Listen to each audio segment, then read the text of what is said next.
আসসালামু আলাইকুম বন্ধুরা, কেমন আছেন সবাই? আশা করি সবাই ভালো আছেন। আলহামদুলিল্লাহ আমিও ভালো আছি। আজকে আপনাদের মাঝে নতুন একটি ভিডিও নিয়ে এসেছি। নিটিং মেশিনের কন্ট্রোলার কিভাবে রিপেয়ার করতে হয় সেটি আজকে আপনাদেরকে দেখাবো। তো আপনারা পুরো ভিডিওটি দেখতে থাকুন, আশা করি দেখলে অনেক উপকার হবে। সো দেখুন, এখানে আমি প্রথমেই 110 ভোল্টেজ এবং 24 ভোল্টেজের লাইন দিয়ে দিলাম। জাস্ট চেক করার জন্য আমি ল্যাবে নিয়ে এসেছি কন্ট্রোলারটি। সো আমি বেকারটা উঠিয়ে দিচ্ছি। দেখুন, ডিসপ্লেতে কোনো আলো নেই, কোনো লেখা নেই, তার মানে এটি হচ্ছে পাওয়ার প্রবলেম।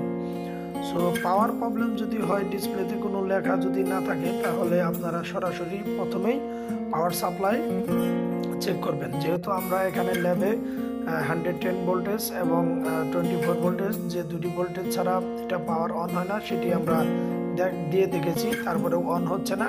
তার মানে এই 110 ভোল্টেজ থেকে এই কন্ট্রোলারের ভিতরে একটি ট্রান্সফরমার থাকে, সেই ট্রান্সফরমারের ভোল্টেজটি গিয়েছে। সো আমরা ফার্স্ট এই ট্রান্সফরমারটি খুলবো, এই ট্রান্সফরমারটি চেক করব।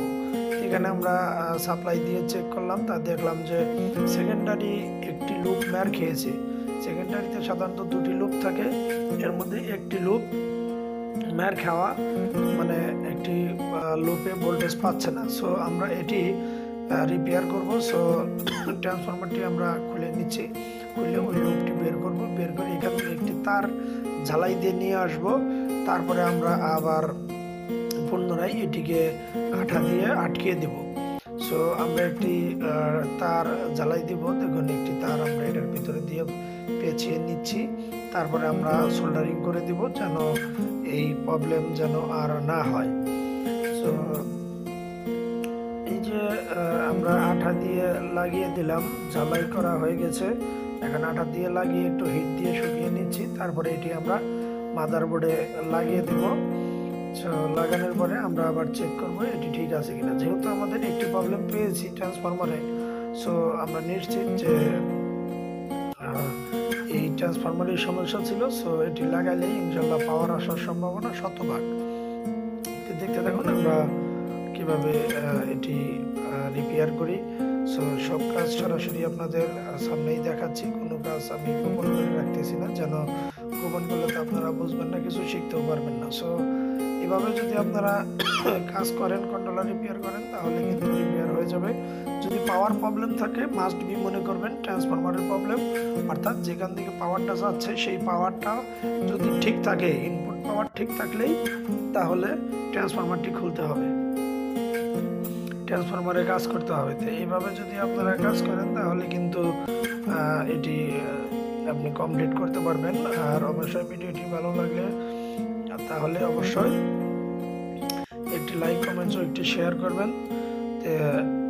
লাইক, কমেন্ট, শেয়ার করলে ভিডিও তৈরি করতে উৎসাহ জাগে। তাহলে আপনাদের মাঝে আমি নতুন নতুন ভিডিও নিয়ে আসবো, নতুন নতুন টপিক নিয়ে আসবো, এমন সব টপিক নিয়ে আসবো যেগুলো যেন আপনারা দেখে কিছু শিখতে পারেন। যারা ইলেকট্রিক্যাল ইলেকট্রনিক্সের স্টুডেন্ট বা চাকরিজীবী বা